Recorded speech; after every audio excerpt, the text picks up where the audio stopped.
এক সাহাবী বললেন, আমি সারা রাত তাহাজ্জুদ পড়বো, ঘুমাবো না। এক সাহাবী বলল, আমি আর স্ত্রীদের কাছে যাব না। আরেক সাহাবী বলল, সারা বছর আমি রোজা রাখবো, আমি কোনোদিন রোজা ভাঙবো না। আল্লাহ রাসূল সাল্লাল্লাহু আলাইহি ওয়াসাল্লাম রেগে গেলেন, কারণ আল্লাহ রাসূল সাল্লাল্লাহু আলাইহি ওয়াসাল্লাম কি এগুলো শিখাইছেন আমাদেরকে? সারা রাত তাহাজ্জুদ এগুলো শিখাইছে? সারা বছর রোজা শিখাইছে? স্ত্রীদের থেকে আলাদা দূরে দূরে থাকা এগুলো শিখাইছে? রাসূল সাল্লাল্লাহু আলাইহি ওয়াসাল্লাম রেগে গেলেন। দেখেন, what a check and balance! Islam কতটা ভারসাম্যপূর্ণ জীবন ব্যবস্থা। আল্লাহ রাসূল সাল্লাল্লাহু আলাইহি ওয়াসাল্লাম ডেকে বলেন, কার এত সাহস যে বলেছে সারা রাত তাহাজ্জুদ করবে? কই, আমি নবী তো সারা রাত তাহাজ্জুদ করি, আমি নবী তো তাহাজ্জুদ করি আবার ঘুমাই। তো আমি ঘুমাইয়া আল্লাহর এত বড় প্রিয় বান্দা হতে পারি, তোমার সমস্যা কোথায়? আমি নবী হয়ে 11 জন স্ত্রীর সাথে মেলামেশা করতে পারি, তোমার মিশতে সমস্যা কোথায়? আমি নবী রোজা রাখি, আবার মাঝে মাঝে রোজা রাখি না, দিনের বেলা খাই, এভাবে মানতে তোমার সমস্যা কোথায়? ইন্নী লা আখশাকুম লিল্লাহি ওয়া আতকাকুম লাহু। আমি নবী সবার চাইতে বেশি আল্লাহরে চিনি, আমার নবীর চাইতে আল্লাহরে বেশি কেউ চিনে? আরে নবী তো আমাদেরকে আল্লাহকে চিনিয়ে দিয়েছে, চিল্লায় বলেন ঠিক কি না? আমার নবীর চাইতে কেউ বেশি বুজুর্গ হতে পারবে না, আমার রাসূলের চাইতে কেউ বেশি আল্লাহওয়ালা হতে পারবে? তার মানে রাসূল যতটুকু শিখিয়েছে অতটুকুই শ্রেষ্ঠ। এটা টপকিয়ে, এটার উপর দিয়ে অ্যাডভান্স হয়ে সামনে যাওয়া যাবে? বেশি বোঝা যাবে না। খবরদার, রাসূল যেটা শিখিয়েছেন অতটুকুর মধ্যে থাকতে হবে, তাহলে কল্যাণ আর বরকত দিবে কে? মাগরিবের ফরজ নামাজ কয় রাকাত? কয় রাকাত? ফরিদপুরের কেউ যদি বলে আমি অনেক বড় আল্লাহর ওলি, আমি 5 রাকাত করব, সব বেশির জন্য, হ্যাঁ কি কয়? হবে না। 5 রাকাত তো সেজদা কয়েকটা বেশি আছে, এটার মধ্যে রুকু কয়েকটা বেশি, কষ্টও বেশি, হবে? কথা কয় না, হবে? রমাদানের 30 দিন রোজা রাখা ফরজ, আপনি যদি বলেন না রমজানে না রেখে এটা আমি শাবান, যুলকাদ, যুলহজ 3 মাস টানা 90 দিন রেখে দিব, বেশি রাখবো, হবে? হবে, কারণ বেশি বুঝছি। কারণ কি? আল্লাহ রাসূলের চাইতে বেশি বোঝা যাবে, আল্লাহ রাসূলের চাইতে বেশি বুজুর্গ সাজা যাবে। খবরদার, never be advanced from Allah and his রাসূল। আল্লাহ এবং আল্লাহ রাসূলের চাইতে আমরা অ্যাডভান্স হই না। আল্লাহ রাসূল যা দিয়েছেন ওইটাই ফাইনাল। ওইটা কি ফাইনাল? আওয়াজ করে বলেন, ওইটা কি? তাহলে সামাজিক সুখ সম্প্রীতির প্রধান মাধ্যম হচ্ছে আল্লাহ রাসূল যা বলেছে এটাই আমরা মানি। এর উপরে আমরা কোনো কথা বলতে চাই? এরপর আল্লাহ ঈমানদারদেরকে আবার ডাক দিলেন, বললেন, ইয়া আইয়ুহাল্লাযীনা আমানু লা তারফা'উ আসওয়াতাকুম ফাওকা সাওতিন নবী।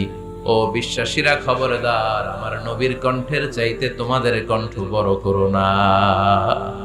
ঘোষণাটা কার? কারণ সাহাবারা আল্লাহ রাসূল সাল্লাল্লাহু আলাইহি ওয়াসাল্লামের চারদিকে এরকম ঘিরে বসে থাকে। এজন্য সাহাবাদেরকে উদ্দেশ্য করে আল্লাহ বললেন, আমার নবীর গলার সাউন্ড যতটুকু তোমাদের সাউন্ড থাকবে অতটুকু বা অতটুকুর চেয়ে কম, এর চেয়ে বড় হওয়া যাবে? তাহলে বেয়াদবি হয়ে যাবে। তাহলে কি হয়ে যাবে?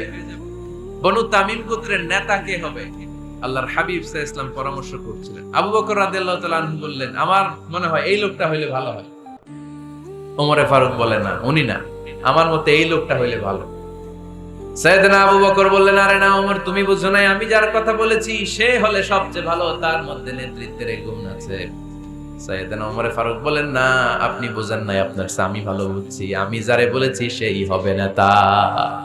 তর্ক আছে না নাই? এই তর্ক, কথার নাম কথা, কথার পিঠে কথা করতে করতে করতে করতে ওনাদের মধ্যে একটু ঝগড়ার একটা ভাব। বিশ্বনবী বসা, এই ঝগড়া করতে করতে সাউন্ড বড় হয়ে গেছে, এই উনি হবে, উনি বলে না উনি হবে। বিশ্বনবীর কণ্ঠের চাইতে কণ্ঠ উঁচু হয়ে গেল, আরশের উপর থেকে একটা ধমক দিলেন কে? আল্লাহ বললেন, খবরদার, লা তারফা'উ আসওয়াতাকুম ফাওকা সাওতিন নবী, নবীর কণ্ঠের চাইতে কণ্ঠ উঁচু করো না। ওয়ালা তাজহারু লাহু বিল কওলি কাজাহরি বা'দিকুম লিবা'দ আন তাহবাতা আমালুকুম ওয়া আনতুম লা তাশউরুন। নবীর কণ্ঠের চাইতে তোমাদের কণ্ঠ যদি উঁচু হয়ে যায়, তোমাদের সব নেক আমলগুলো আমি আল্লাহ বাতিল করে দেব। ধমকটা ছোট না বড়? ছোট না বড়?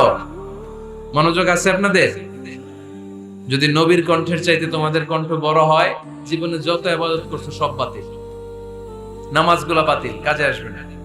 হজ করছো, বাতিল। রোজা রেখেছো, বাতিল, সব বাতিল। বেয়াদবি করেছো নবীর সাথে, চিল্লায় বলেন ঠিক কি না? নবীর কণ্ঠের চাইতে নিচু হতে হবে কণ্ঠ। এই আয়াত আসার পরে সাহাবারা তো এমন ভয় পেলেন, এবার নবীর কাছেই কেউ আসেনি। সুবহানাল্লাহ কইবেন না? ভয়ে আসে না, ভয়ে না জানি আমার কণ্ঠ আবার নবীর কণ্ঠের চাইতে উঁচু হয়ে যায়। ওমরে ফারুক রাদিয়াল্লাহু তাআলা আনহু ডানে ঘুরে বায়ে ঘুরে কাছে আসে না। আবু বকর রাদিয়াল্লাহু তাআলা আনহু ডানে ঘুরে বায়ে ঘুরে কাছে আসে না। আল্লাহর হাবিব ওমরে ফারুককে ডাক দিলেন, এই ওমর সামনে আসো, এদিকে আসো। ওমরে ফারুক আসলেন, কিন্তু ওমরে ফারুক এত আস্তে আস্তে কথা বলেন, বিশ্বনবী ওমরে ফারুকের কথা কানে শুনে না। সুবহানাল্লাহ নাই? এত আস্তে আস্তে ওমরে ফারুক কথা বলেন, বিশ্বনবী শুনতে পান না। ওমর কি বললা, একটু জোরে বলো না। ওমরে ফারুক একটু জোরে বললেন, তাও শুনেন না। বিশ্বনবী বললেন, আরেকটু সাউন্ড বড় করে বলো, আমি তো শুনি না, জোরে বলো। ভয়, কারণ কণ্ঠ যদি উঁচু হয়ে যায় আমার নবীর কণ্ঠের চাইতে, জীবনের সব ইবাদত শেষ। এজন্য কথা কওয়ার দরকার নাই, ইবাদত গুলো ঠিক থাকে, আওয়াজ করে পড়তে হবে আল্লাহু আকবার। তাহলে 2 নাম্বার গাইডলাইন, লা তারফাউ আসওয়াতাকুম ফাওকা সাওতিন নবী। নবীর কণ্ঠের চাইতে কণ্ঠ উঁচু করো না। আপনারা হজ উমরা করেছেন কে কে দেখি? মাশাআল্লাহ, হাত নামান। যারা আমরা করি নাই, আমরা আল্লাহর কাছে কামনা করি, আল্লাহ আমাদেরকেও তুমি যাওয়ার তৌফিক দাও। আমরাও যেন আমার নবীর কবরের সামনে দাঁড়িয়ে নবীর সালাম করতে পারি, তৌফিক দাও। আমরাও যেন রাউদাতুম মিন রিয়াদিল জান্নাহে ঢুকে 2 রাকাত নামাজ পড়তে পারি, তৌফিক দাও। তোমার ঘরটা যেন তাওয়াফ করতে পারি, তৌফিক দাও। মক্কা মদিনার ঐতিহাসিক জায়গাগুলো যেন দেখে হৃদয়টারে ঠান্ডা করতে পারি, আল্লাহ তৌফিক দাও। তো যারা গিয়েছেন তারা জানেন, মসজিদে নববীতে নামাজের পরে আপনারা যখন পূর্ব দিকে, প্রথম কাতারের পূর্ব দিকে সবাই লাইন ধরে যেতে যেতে প্রথমে বাম দিকে পড়ে রাউদাতুম মিন রিয়াদিল জান্নাহ, জান্নাতের বাগান সমূহ থেকে একটা বাগান। পুরো মসজিদে নববীর কার্পেটের এক কালার, ওই রাউদাতুম মিন রিয়াদিল জান্নাহর কার্পেটের আরেক কালার। আল্লাহ রাসূল সাল্লাল্লাহু আলাইহি ওয়াসাল্লামের ঘর আর মিম্বার এতটুকু জায়গাকে অন্য কালারের কার্পেট দেয়া হয়েছে। এটা দুনিয়ার বুকে জান্নাতের টুকরার মধ্যে থেকে একটা টুকরা। কোন সুবহানাল্লাহ। হাজিরা খুব ভিড় করে এখানে নামাজ পড়ার জন্য। এটা বাম দিকে পাবেন। এরপরে যেতে যেতে কিছু দূর যাওয়ার পরেই বাঁ দিকে পাবেন বিশ্বনবী সাল্লাল্লাহু আলাইহি ওয়াসাল্লামের কবর, আল কবর আশ-শরীফ। আমার নবী এখানে শুয়ে আছে। যেই নবীর কথা আজীবন ওয়াজে শুনলেন, যেই নবীরে নামাজের তাশাহুদে বসে সালাতু সালাম পড়ে শোনার, যে নবীর জন্য দেহের তাজা রক্ত আমরা বিলিয়ে দিতে রাজি, ওই নবীর কবরের সামনে যে যখন দাঁড়াবেন আর ভাববেন আমার আর নবীর থেকে ব্যবধান 5-6 হাত, এইখানে আমার নবী শুয়ে আছে, এইখানে আমি, আপনি কি ধৈর্য ধারণ করতে পারবেন? কথা বলেন, নিজেকে সামলে রাখতে পারবেন? আমার নবীর কোন উম্মত প্রথম যখন উমরা করতে যায়, হজ করতে যায়, নবীর কবরের সামনে দাঁড়িয়ে নিজেকে সামলে রাখতে পারে না, চিৎকার দিয়ে কান্না আসে, চোখ দিয়ে ধা ধা করে অশ্রু ঝরে। যেই নবীর ভালোবাসা আমার হৃদয়ের মধ্যখানে, আমার নবী নাকি শোয়া আছে এই জায়গায় আমার নবী শোয়া। সহ্য হয় না, বুক ফেটে চিৎকার আসে, কিন্তু চিৎকার দেয়া যায় না। কারণ যে আয়াতের তাফসীর আপনাদেরকে শোনাচ্ছি, এই আয়াতটা বিশ্বনবীর কবরের উপরে লেখা। লা তারফাউ আসওয়াতাকুম ফাওকা সাওতিন নবী। তুমি নবীর দরবারে এসেছো, এখানে বড় গলায় আওয়াজ করে কোনো কথা বলা যাবে না। চিল্লায় বলেন ঠিক কি না? এই আয়াতটা আজও লেখা নবীর কবরের উপরে। লা তারফাউ আসওয়াতাকুম ফাওকা সাওতিন নবী। এটা নবীর দরবার, এখানে চিৎকার চেঁচামেচি করে দুরূদ পড়া যাবে না, লাফালাফি করা যাবে না। ভদ্র ভাবে আন্তরিকতার সাথে বিনয়ের সাথে নবীরে সালাম দিতে হবে। সুবহানাল্লাহ পড়ো। আল্লাহ রাসূল সাল্লাল্লাহু আলাইহি ওয়াসাল্লাম আমাদের থেকে বিদায় নিলেন, কিন্তু এই আয়াতের হুকুম আজও আছে না নাই? অনুরূপ ভাবে যারা আমাদের উস্তাদ, মা বাবা, আধ্যাত্মিক নেতা, ধর্মীয় গুরু, ইসলামী আন্দোলনের নেতা, তাদের সামনেও উচ্চবাচ্য করে আওয়াজ করা যাবে, তাদের সাথে ভদ্র ভাষায় কথা বলার দরকার আছে না নাই? তাহলে 2টা গাইডলাইন আমরা পেলাম। প্রথম গাইডলাইন হচ্ছে আল্লাহ রাসূল যা বলেছে এটাই ফাইনাল। এটাই কি? কথা বুঝে নাই? আল্লাহ রাসূল যা দিয়েছে সেটা কি ফাইনাল। আর 2 নাম্বার হচ্ছে নবীর কণ্ঠের চাইতে কণ্ঠ উঁচু করা যাবে?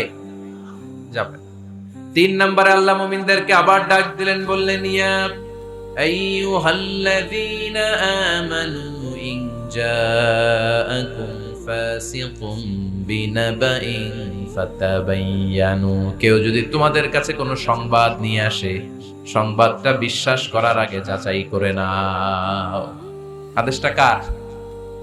জোরে বলেন। আমরা কিছু শুনলেই বিশ্বাস করি, এরকম আছে না নাই? যা শুনে তাই বিশ্বাস করে, এরকম করা যাবে? তো কি করবেন তাইলে? হ্যাঁ, কি করতে হবে? ঠিক না বে ঠিক? হ্যাঁ, ঘটনাটা ঠিক না বে ঠিক, এটা আমাদেরকে যাচাই করতে হবে। You have to justify the news, you have to verify the report, whatever you found in social media or Facebook, don't share. Think twice before you share, man. Share করার আগে দুইবার ভাববেন শেয়ার করব কি করব। একটা কিছু পাইলে শেয়ার মেরে দেয়, শেয়ার দিচ্ছে শেয়ার, তার বন্ধু দেয় শেয়ার, পুরা ফেসবুকের মধ্যে মারামারি, আছে না নাই? আসলে এরকম কিছু ঘটেই নাই, আছে না নাই? খবরদার, আমরা খুব খুব বেশি পছন্দ করি এই রুমর, গুজব ছড়ানোর জন্য। বাংলাদেশের পৃথিবীতে 1 নাম্বার। আমাদের চেয়ে কেউ বেশি গুজব ছড়াতে পারে